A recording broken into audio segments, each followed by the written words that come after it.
சில நேரங்களில் ஆண்டவர் சொல்லுகிற வார்த்தை நம்முடைய காதுகளில் கேட்கும். நான் உன்னை மேன்மைப்படுத்துவேன், உன்னை நான் ஆசீர்வதிப்பேன்.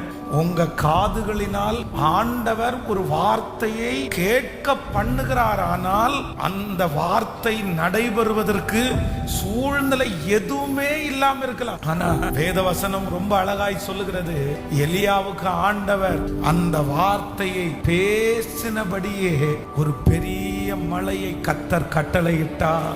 நான் நம்புறேன், கர்த்தருடைய வாயிலிருந்து புறப்பட்ட வார்த்தை உங்களுடைய காதுகளிலே தொனித்திருக்கிறது உண்மையானால், அந்த சத்தத்தை நீங்கள் கேட்டது உண்மையானால், அந்த வார்த்தை உங்களுக்காக கடந்து வருகிறதை நீங்கள் விசுவாசித்தது உண்மையானால், அது உங்களுடைய இருதயத்திலே சந்தோஷத்தை கொடுத்தது உண்மையானால், கண்டிப்பாக 7 நாட்கள் 7 வருடம் நீங்கள் காத்திருந்து கிடைக்காவிட்டாலும் கர்த்தருடைய வார்த்தை கண்டிப்பாக பொய் உரையவே உரையாது.